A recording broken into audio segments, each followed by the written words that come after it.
evening all. This is the final session of today. The session is on critical reading by Dr. Suvarna Lakshmi. I would like to introduce resource person.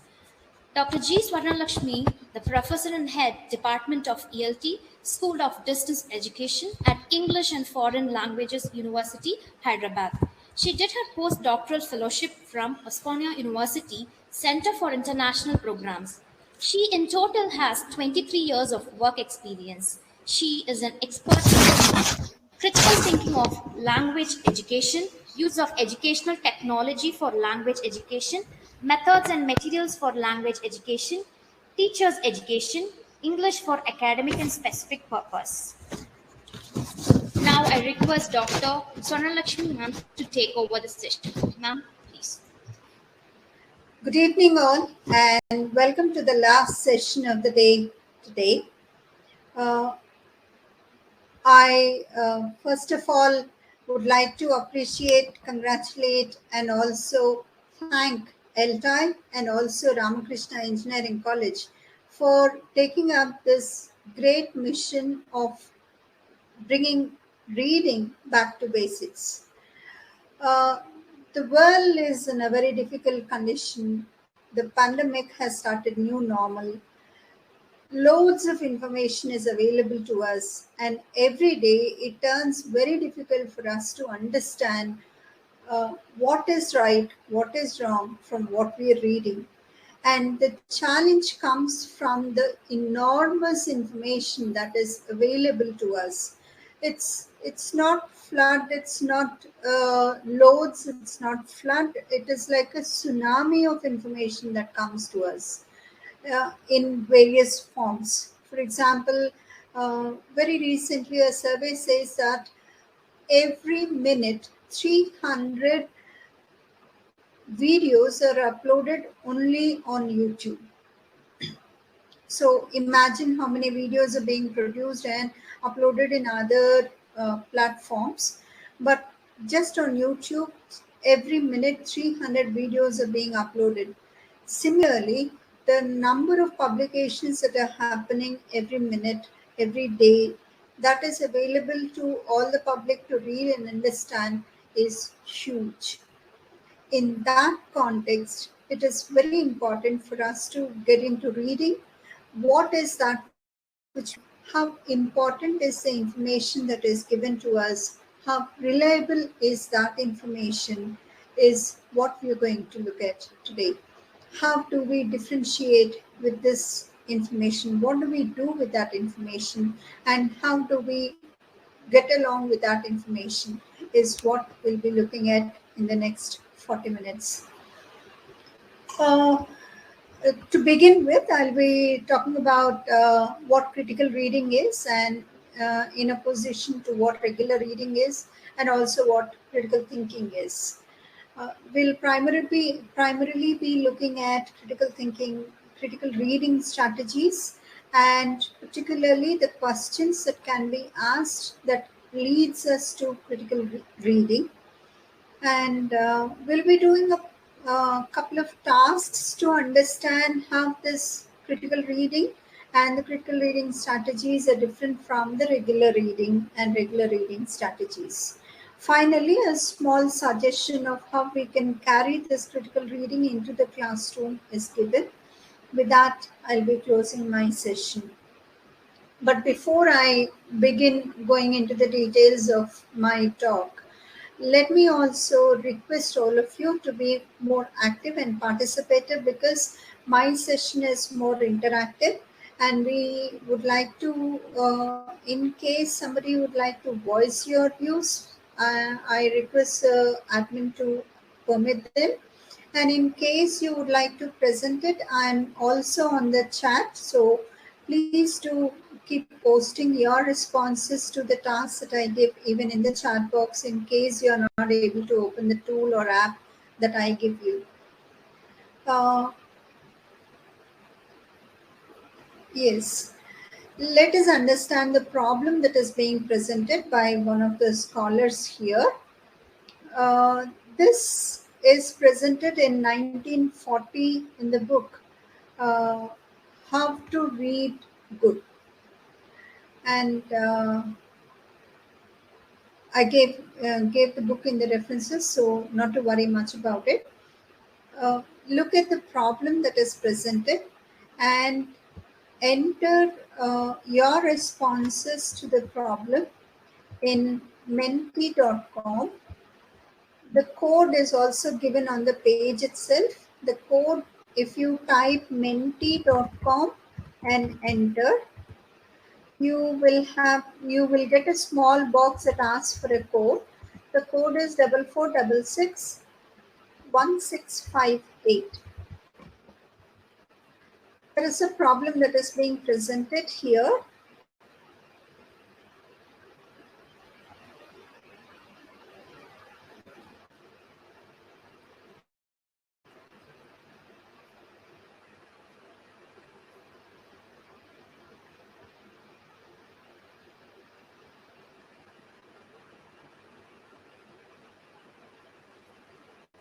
Now we have 3 minutes time to finish this task. So I request you to complete reading this and start responding on the Mentimeter.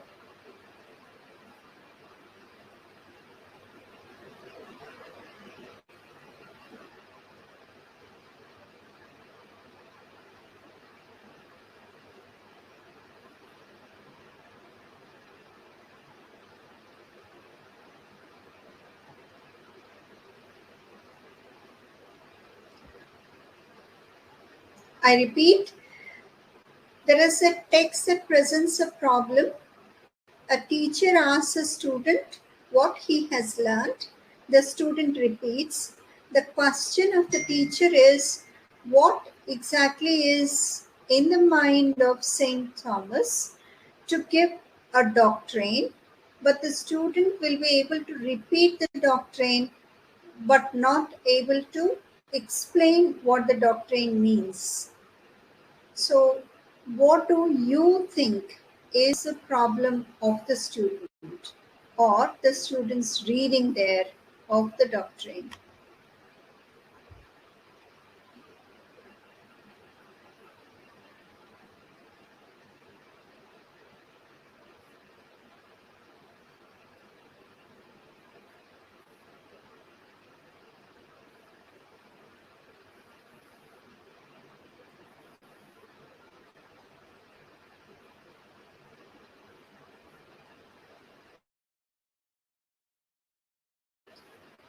May I now present my screen?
Hope your responses are visible to you.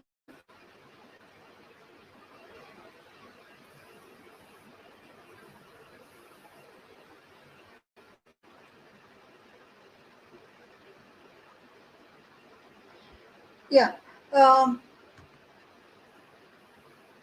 Keeping the time constraint in view, let me present some of the major problems that you have presented here. The student must not have comprehended the whole of the text, so that is visible. Vocabulary, there is lack of interest in the student, there is some laziness, there is lack of time, comprehension, going beyond the text did not happen with the student. The student is not able to explain what he has or she has read. So there is unfamiliarity with the text, with the context. He understood but could not interpret. Analysis is a problem. Imitation is a problem. No critical reading. Great. So understanding level is very low. There is a lot of hesitation. The perception is not appropriate. He didn't understand the text at all. Mere reading of the text will not lead to appropriate comprehension of the text, and so on. Okay, thank you so much. I will stop sharing this screen here, or do you want us to wait for a minute more?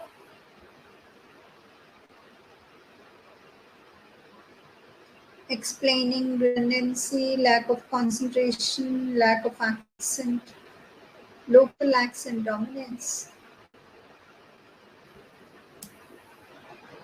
problem to comprehend, lack of in-depth reading, great, accessibility, understanding, comprehension, interpretation, not going beyond the page, remembering the keywords,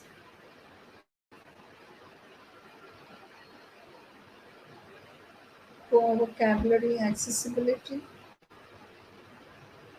and so on. Okay, thank you so much. That is a very encouraging participation for me.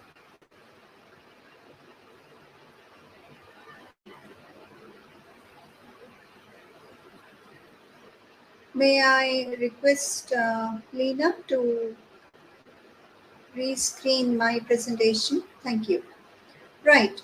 Here, the major problem that is being reflected is that the student is not able to understand why St. Thomas has given the doctrine. What is St. Thomas' argument behind giving us, what the emotions are in a series, in a sequential manner? Why did he put love above every other emotion? And what are the other emotions that fall in place? What are the passions that come into life? The student is not able to give that reason to his teacher or the person who questioned him. And how did St. Thomas come to that conclusion? How did St. Thomas prepare this document is something which the student did not understand. The student only understood that, okay, St. Thomas has said this, and so I repeat it. A number of times he is asked a question about, he's repeating the same. And the teacher also concludes saying this particular student may pass exams in different ways, where the content of the text is being questioned, but sure he'll not be able to think about the same for application into his life, or look at how this particular theory proposed by can be applied to the lives of the others. So that exactly is what is a problem that exists now. We have lots of texts, we have lots of theory, we have lots of things that happen around us. Every day we get host of news items to read, be it on WhatsApp, be it on Facebook, be it in newspaper, news magazines, e-magazines, and number. For example, we are looking at the news of Afghanistan every day now. So what's happening in Afghanistan? What is the side that India is going to take? Why did Japan not respond to like how India is, how is that Japan is not taking a side? Um, why did US troops withdraw from Afghanistan? Like, how many of our students will be able to give a comprehensive idea of what's happening there is perhaps something that the students are not able to think beyond. And that thinking beyond the text, to look at the intentions of the authors, the context in which the text is prepared, and what is the motto behind promoting such a written text is something which we need to inculcate as a habit to our students. Now, this superficial reading is what led to, or what is leading to, the students not being interested or engaged with the process of reading. And that's why today we are struggling a lot. Most of the times it is a teacher who is reading the text. It is a teacher who is explaining, interpreting the text to the students. And so the students are no way connected to the text at all in the process of reading.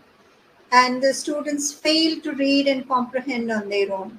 In this context, we shall look at how critical reading is different from the regular reading, and what definition can we give to critical reading. True. Professor Patik says it is the onus lies in the teacher's hands. That's true. And we do not simply read words. We are supposed to read the ideas, the thoughts that spring from the relationships of various assertions. And once we get into understanding what is the idea behind constructing this particular text, then our understanding, involvement, and engagement with the text increases. To read critically is to exercise your judgment about what you are reading, that is, not taking any text you read at the face value. Involves analysis, reflection, evaluation, and judgments. Not just skimming and scanning, it needs much more attention to the details and needs to look at the text from the writers' and readers' points of view. And the strategies that we use for one particular text may not be the same applicable to all the texts. So when the text type varies, the different discipline texts require different patterns of reading, though information, factual information, and inference might remain the same. For example, if you're taking a different genre of text totally, if you're reading a journal article for the sake of collecting some data that is being presented in the journal article, it surely will be different from the way we read any literary text for pleasure.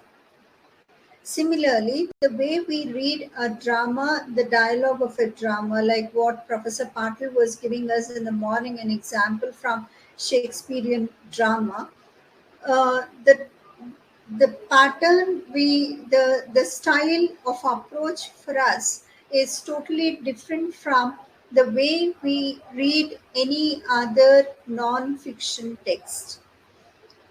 And Mr. Vamsi Krishna says critical reading is a more active way of reading. It is deeper and more complex engagement with the text. Critical reading is a process of analyzing, interpreting, and sometimes evaluating. When we read critically, we use our critical thinking skills to question both the text and our own reading of it. That's great. Thank you so much. It also summarizes what exactly I was talking about. And of course, when we talk about reading, we do think about several reading theories. One SQ3, 3R, the comprehensible input, the schema theory, the interactive model, the whole language theory. Number of theories that come into existence, but we are not going to focus on that today. Practically, we'll be looking at how these areas of critical reading, particularly from what we are looking at, looking at the context in which the text is being generated, how important it is for us to understand and establish the reliability of the text. Uh, Reading in general, the purpose is to grasp the text, that is what the fact of the text is, and absorbing and understanding is the main activity. The focus is to say it is linear and you understand the text in depth. The questions that you ask when you need to understand a text is to say, what is the text saying? What information can I get from this particular text? And the direction you move with the text is, you are with the text, you move along with the text. That is taking it for granted that you are going in the right direction. And the response to the text is only to restate what the text is saying, like what we have looked at in the previous slide, and summarizing it, what St. Thomas student started repeating his doctrine. If it is critical reading, you tend to form judgments about how a text works. You analyze, interpret, evaluate what a text does and what it means in a global way. It's not just looking at only the text alone, but we are trying to look at it from a holistic perspective. How does the text work? How is it argued? Any kind of argument if it is presenting? What are the choices made? Choice of the words, choice of the platform to present the ideas, the patterns that result, what kinds of reasoning and evidence are used, what are the underlying assumptions, what does the text do to the to the reader's existing knowledge. These are the questions that are being answered when you read a text critically. And if in a normal reading manner that you go along with the text, in a critical reading text, you go against the text. That is, you start critically analyzing the argument. You tend to start with, no, I don't agree with you. From there, if the text is convincing, if the text is more logically presenting its ideas, then you get convinced to the text. Looking at the difference between critical reading and critical thinking. Critical thinking is a broader umbrella term when compared to critical reading, because critical reading is confined to only reading of the text. So it is part of critical thinking and it confines to the text but goes beyond the text, of course. We also tend to look at the origin of the text, the context in which the text is being created, generated, and read. Applies critical thinking skills as part of critical reading also, focuses on standards of logical reasoning, and let me also tell you, it is for healthy skepticism that we do this critical reading. It is not to say that everything is wrong. Now, how do we prove this? Let us look at another example here. Now, I thought, looking at the road accidents that were happening very recently, I thought I'll write a letter, draft a letter to the RTA officer who is very close to my place. So I drafted a letter about 5 to 6 pages giving all the details of what are the kinds of accidents that are taking place on Hyderabad roads. And so after drafting it, I thought it would be very good if I show it to my friends and get their inputs as well. I confirm that, and so I start sharing it with 3 of my friends. Look at the responses of 3 of my friends and tell me who of the 3 is a very good critical reader. You can post it in the chat box itself. If you find friend 1 to be the perfect person, then you can write it as 1 or 2 or 3. Please take a minute to read these.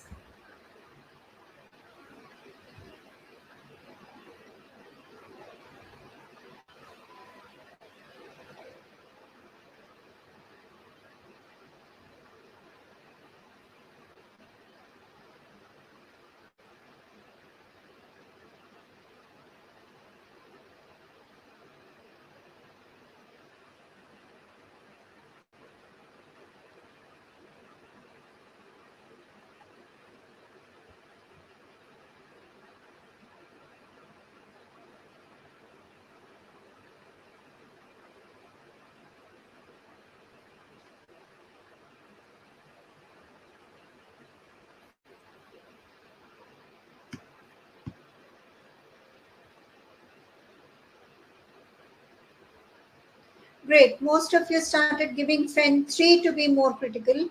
I thought friend 2 is more critical. Why do you think friend 3 to be more critical?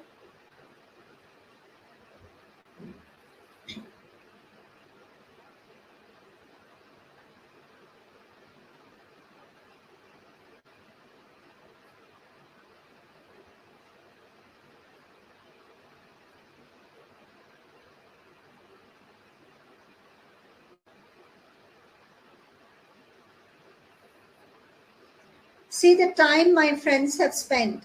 Friend 1 uh, hardly spent any time. He just skimmed through everything and then he gave his response. Friend 2 took several hours to go through the whole of what I have written. And friend 3, she spent only a couple of hours, or hardly 1.5 hours, and she immediately gave the response to me. So why do you think friend 3 is more critical than friend 2?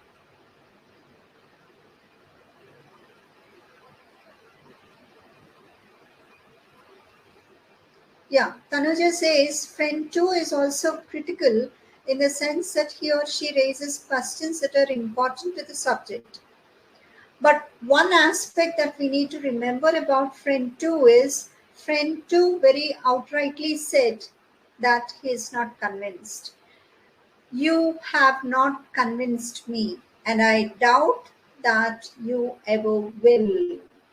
This means that my friend 2, is not ready to get convinced, even if I give him appropriate reasons to get convinced.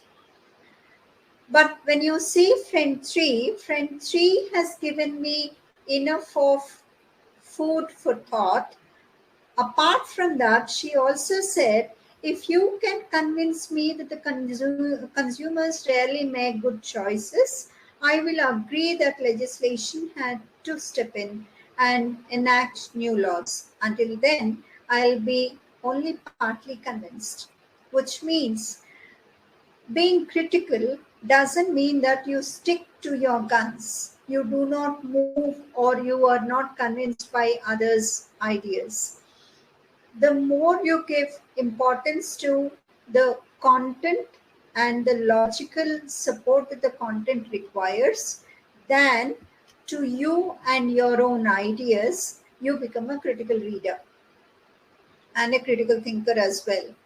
Now, the more open you are, the the more ready you are to get convinced by others. Doesn't mean that you always get convinced, but it depends on the validity, the reason, the logic behind anybody's argument. If it is that, then you are a person who is a critical reader. My first friend is not a critical reader because he is ready to accept and give it up. He did not spend much time even going through the complete text in detail. So, a person who is not able to go through the complete text will not be able to find the positives and negatives, the balances that he or she can make, or assessment that he or she can make regarding the pros and cons of a text, positives and negatives of a the strengths and weaknesses of a text. So in that case, my first friend definitely is not critical. My second friend is too critical to become a critical reader. That is too negative to become a critical reader. My third friend is critical. She is able to give me some kind of inputs of negatives, but she also said, I am not convinced because of one, two, three. If you are able to convince me, I'm sure I'll get convinced. So it is not exactly right, sir, Professor Patil. It is not exactly the time that you spend, but it is also related to the appropriate perspective you have to the text. And once you make such kind of uh, a takeover where you are trying to convince others and the others also get convinced by your argument, then it is an appropriate kind of critical analysis being done about the text. Thank you so much for your participation and inputs. So let's move on to look at what are critical reading strategies and how these can be applied to our texts. Critical reading strategies also can be put under three different categories. One is affective category. Affective category always talks about the emotions of the person. Uh,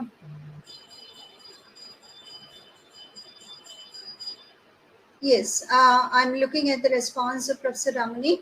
Professor Ramani, you're exactly right. It is not exactly the time taken that should be taken into consideration, but when you take time to sit down and read, it also means how much of effort you are making to understand the text. That's why even the time taken is also given as one of the criteria there.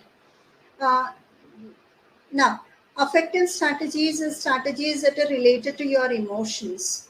And exercising fair mindedness comes as critical reading strategy under affective domain. Exploring thoughts underlying feelings and feelings underlying thoughts. Thinking of positive effect on social living. These are the three major critical reading strategies that can be uh, put under the effective category. Number two is cognitive category. The cognitive category strategies are questioning deeply, raising and pursuing root or significant questions, clarifying issues, conclusions, or beliefs, developing one's perspective, creating or exploring beliefs, arguments, or theories. Now, the third part is a very important aspect for all of us as teachers, as researchers, and also as readers. Now, when we are able to develop a perspective towards a text, it is also good enough to help our students to develop that perspective when they read a text. So that exploring beliefs, talking about arguments, being open to ideas, getting convinced by others, these are different aspects that critical readers have to develop as a habit, and that becomes the best strategy to approach any kind of text. And the most complex part of critical reading strategies is the metacognitive strategies, that is examining and evaluating your own assumptions. Why did I come to this conclusion? Am I right in doing that? Distinguishing relevant and irrelevant facts, making plausible inferences, predictions, or interpretations, giving reasons and evaluating evidence and alleged facts. So, all these are part of critical reading strategies. The list is huge. The actual critical thinking strategies list is being given by Foundation for Critical Thinking, particularly by Paul and Linda Elder. These two people have created this list of 35 strategies, and they don't call them as strategies itself, they call as thinking dimensions. And once a perspective starts, like a person gets into the habit of inculcating thinking as a habit, the critical thinking as a habit, they go in a particular direction while reading and analyze the text accordingly. This is a very important step for every reader of any age.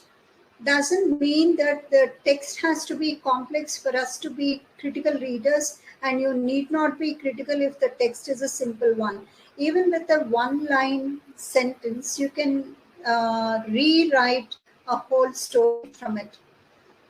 Similarly, a big text may not have a huge, densely written text, may not have much of content, but finally can be concluded or given a summary of two sentences.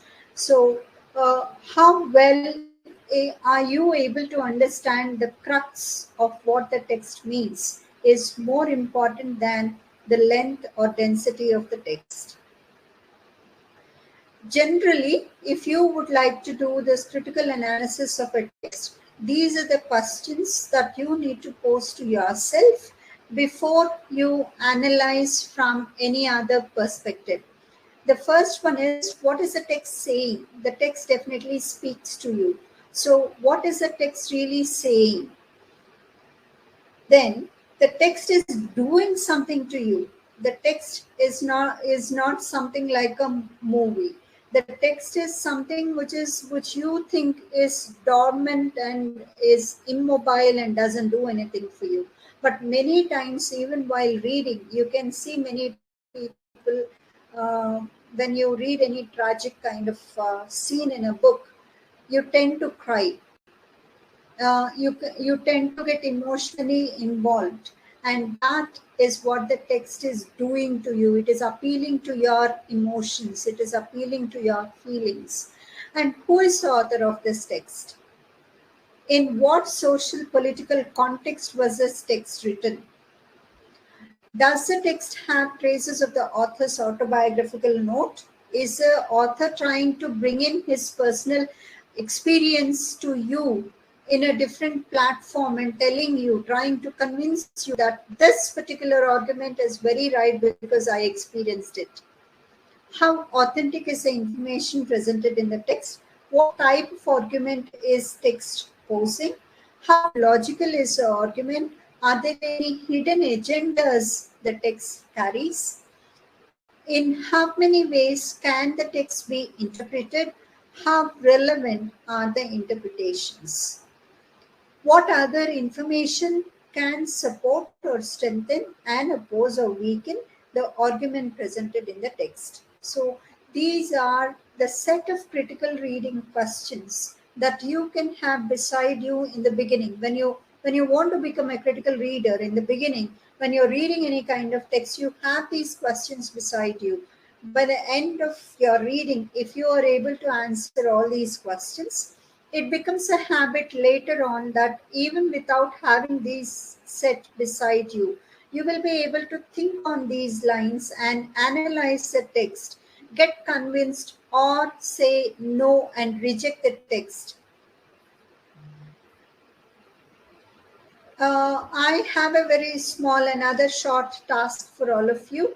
The text given in the next page, the next slide I'm going to share with you is hardly 82 words. So the text will be divided into 5 parts. After you finish reading the text, open the link that is provided in the chat.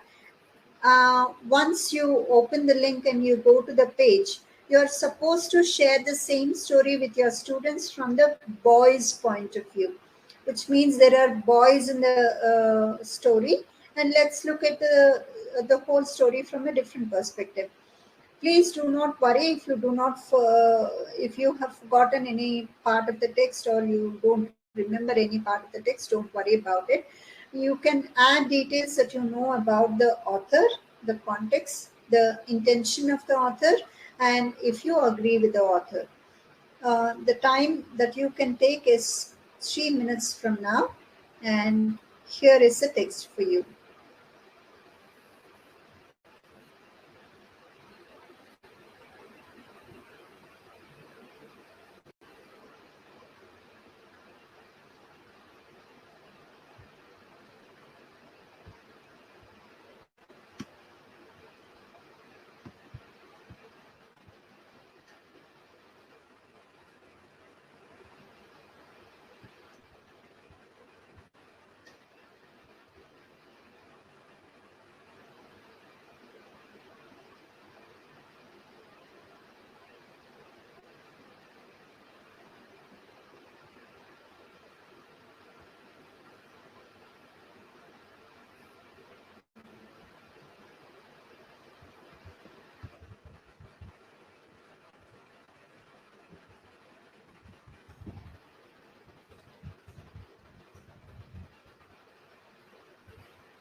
Yeah, your 1 minute time is over, so I have moved the slide back. I request you to go to Jamboard and start repeating this story to your students. Um, I will also show you in case you're not very familiar with it.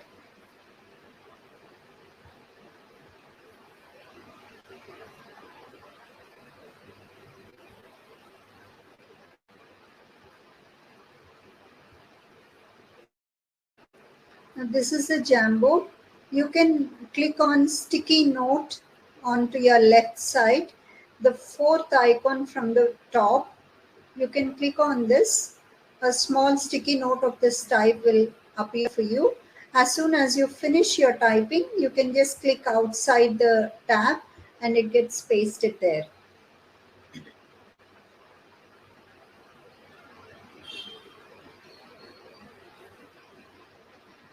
I completely agree with you, Professor Ramani. In case we are doing a journal article, the author is not very important for us. However, the context in which the research is being done is equally important.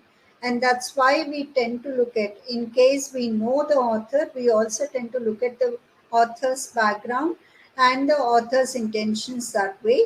If it is a journal article, we don't require the cultural background or the author's experiences that way to be taken into consideration. That's why we said it varies from genre of text to genre of text and the context in which the text is being written as well.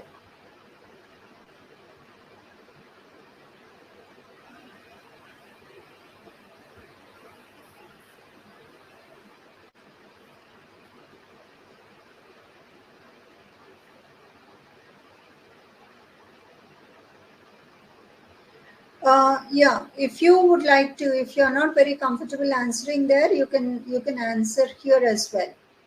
I just want to look at how your responses on the Jamboard will reflect the different ideas that the text has and the text does not have. Is it? Why is the link not opening to you? Anybody with the link?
Okay. Sometimes when it is a new kind of tool that you haven't used before, it does become a challenge for us to really carry on the task. Not to worry about the Jamboard task. Don't worry about it. Now let's discuss here. What do you think are the details that the text has presented?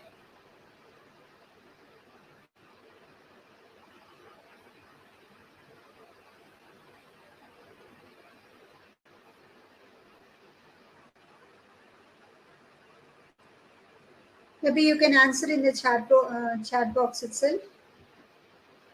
Why are the icons not visible?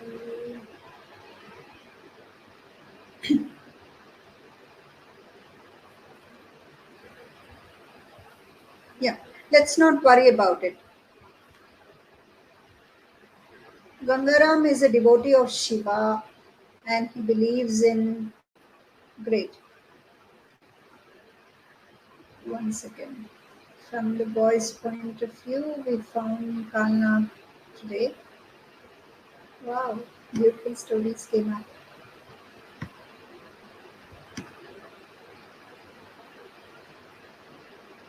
Took it to the school to preserve it in the lab. Word spread about us capturing the snake, and people wanted to come and see it. Among all the people who came over, there was this one person, Gangaram, who worked at Singh's house. He tried to rescue the snake from us. Apparently, he was a devotee of Lord Shiva and used to feed the snake. But the irony was such that the snake bit him while he was trying to rescue it, and he died due to the snake bite. Thank you. That's a beautiful rewritten story, Tanuja Madam. We took Gangaram's snake to the school, but he foolishly came and stopped us from putting it in the acid in the lab. Meanwhile, he got bitten and died. This is Mrs. Srija Madam's story. Gangaram is a devotee of Lord Shiva. He believes that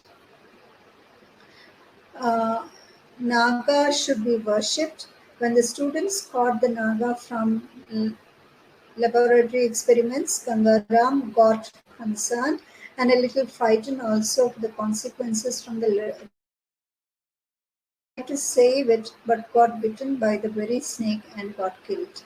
Thank you, Shikanti Madam.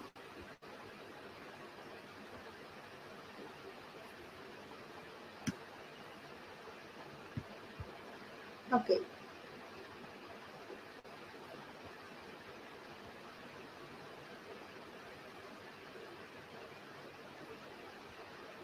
Okay. Thank you so much for the short rewritten stories.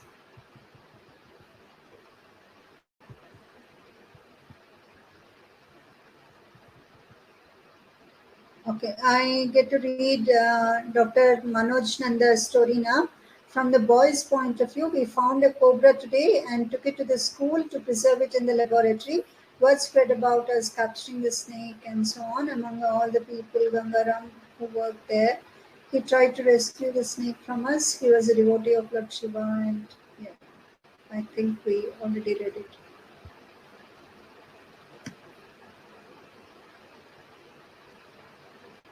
Okay, Namrata has written another short one. I took the Nag to school.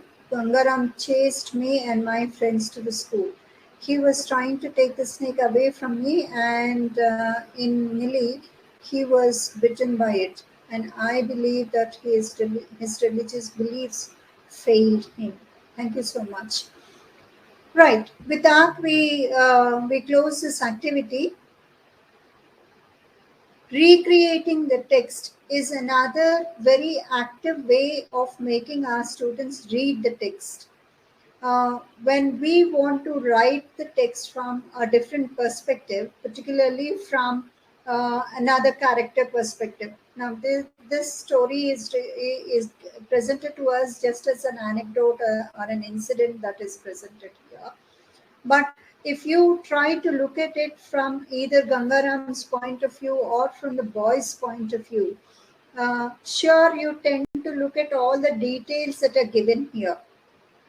And we also tend to add more information to the given ones. And we actually come out with new text, which is real fun. And that is what our students also will really enjoy when they start recreating the text. A parallel text is written by them in addition to the existing text that presents certain kind of facts. And when they rewrite the text, we also can see how much of the text information is being transformed into lots of inferred information from the text, and sometimes even interpretations come up. So those interpretations, those inferences, when the students are asked to go through once again, you tend to get the real feel of how in-depth reading took place from the boys' point of view, from the students' point of view. Thank you so much. Let us also look at another text now. Meanwhile,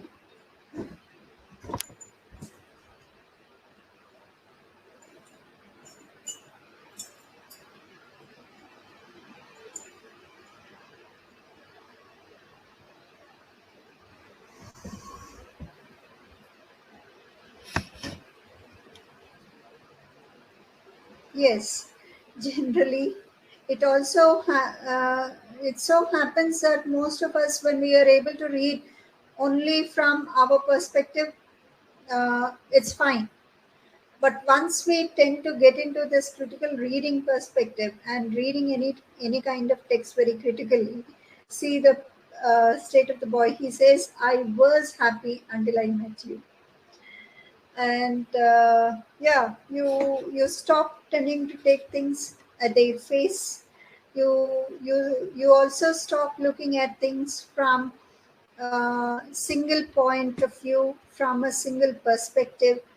You tend to think more. Sometimes you also feel that it is a futile effort, because some texts do not require so much of effort to say yes or no to them.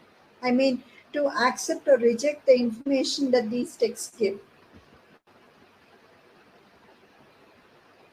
Moving on to the second one, please look at this. Maybe this will tell you why the author and the context is more important.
Yeah. If you enter the task, but in case you find it very difficult, you can respond to the task here itself. You are supposed to add information regarding the text. Okay, maybe I will. Yeah. Can you think of these answers for these from the text that you have read? What is the source saying? What is the source doing to you? Who is the protagonist? What is the social context of the text and the author? Did the information affect your understanding of the text? Did this information regarding uh, the source, the protagonist, the social context in which the text is written, does this affect your understanding? So let me reveal the sources or the more information regarding this text to all of you. Uh, this text is an excerpt from a novel written in 1945-1946 time. It's by an American writer, J.D. Salinger. The name of the novel is A Catcher in the Rye, and this is completely a story of an adolescent who gets addicted to smoking, and he's also detected to be suffering from TB, tuberculosis. So it also is a mixture of the doctors. By then, by 1945, 1946, people did not believe that TB can be completely cured.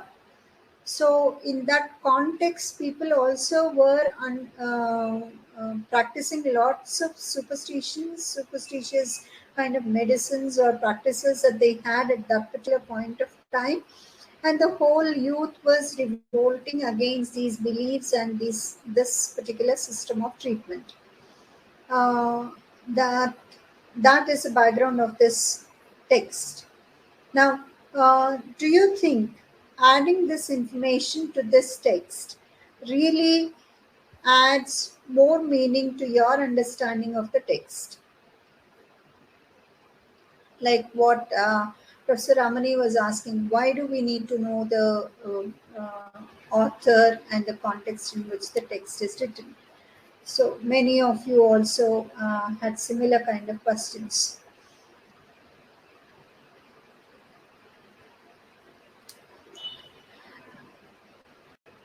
Making our students, one of the questions that is taking at the end of the session, maybe making our students get into critical thinking is only through giving critical thinking questions. The questions that we generally pose after the text is read as comprehension questions are at the factual level. The maximum we give is only at the inferential level. We are always afraid of giving very open-ended questions, which require some kind of understanding, interpretation of the text from the student's point of view. We do not go far beyond that. One of the reasons for that is uh, we think that we cannot have a common answer, and so we cannot have an appropriate evaluation. For that matter, with our what should I say, we only give barriers to ourselves from not allowing the students to become critical thinkers that ways. What I strongly promote is to think about how differently the questions can be, and how one question cannot have a single answer. Such questions will definitely make the students think critically and respond to us. Now, these are the ways that we actually do. When we want to make somebody a critical thinker, we allow them to do intensive reading. The content, which is not the content of the text, should not be familiar. Unconsciously thinking in the target language. This is what happens to language learners. And effortlessly, yes, I'm conscious about the time. It's just one Yes, more ma'am. minute. I'm going to close. Transcending beyond the word level, we don't operate. Once we get into the habit of thinking critically of about a text, and processing a text, we are not conscious about the words that we are using, we are not conscious about the language that we are thinking in, and so it also increases the fluency of thought in our learners. And it also is a frame and pose questions. It allows the students to think, not just about one text. It becomes a habit for them. And definitely it is only reading beyond the lines and not just stopping at reading between the lines. Yeah, with that, let me also give the final one. Any critical reading text will allow you to become creative as well, because you need to choose a text, that is, the choice of the text has to be something which appeals to the youngsters. You will have to train them to be reflective on their own thinking, which engages them. It accommodates different ideas by different tasks that you generate, that the tasks that you give to the students also have to be open-ended tasks. They have to be innovative, and it also needs to add value and be explorative always. If the tasks, the text that you choose and the tasks that you give to the students are of this nature, then it is easy for us to get the students get involved in the process of reading. And Once the student sees a huge text to be read, there ends the motivation of the student. So try to break the text into different chunks and give it to them. That makes your job easier. I'm open to questions. I'm sorry for the time taken. Thank you once again. I profoundly thank Professor Ilango, Professor Patil, and Professor Mohanraj for making me part of this program as a resource person. Thank you so much for encouraging me, all the audience, by responding to the tasks that I have given. Your inputs in the chat box are really more interesting than what I have presented on the screen, I should tell you.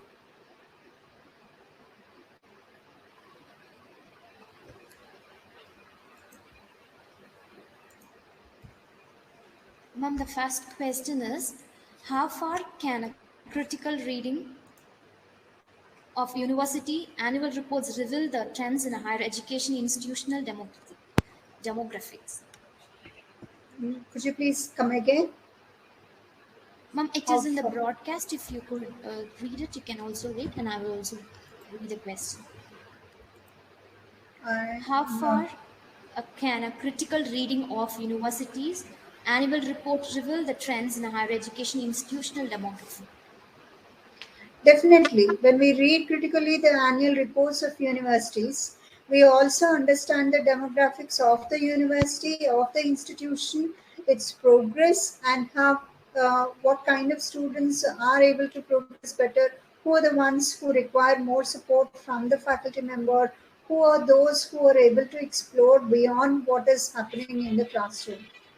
I Okay, strongly feel they reveal the information appropriately. okay, ma'am. Thank you, ma'am. One more question, ma'am. Yes.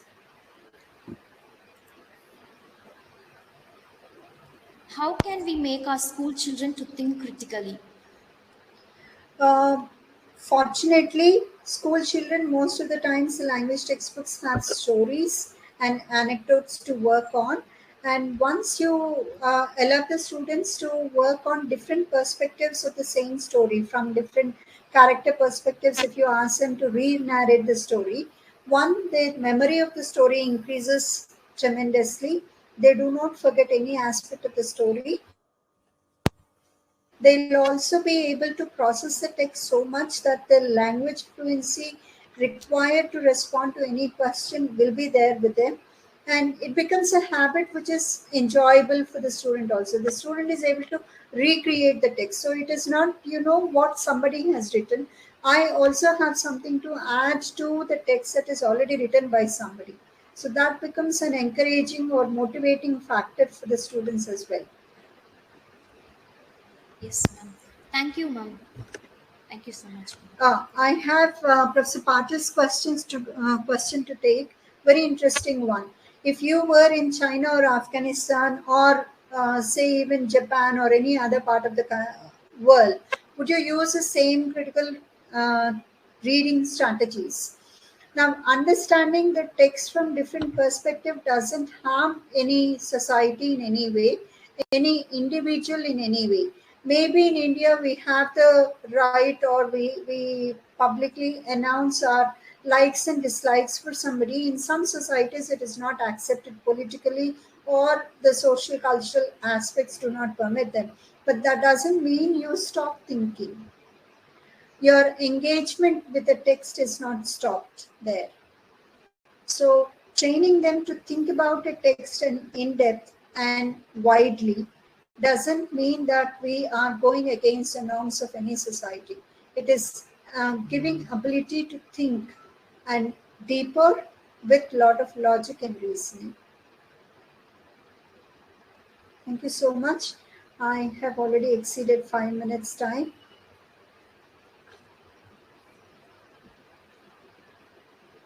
Thank you so much, ma'am. So, dear participants, the feedback link has been shared in the chat. Kindly fill the feedback and submit it. And we have one more announcement. Please do wait.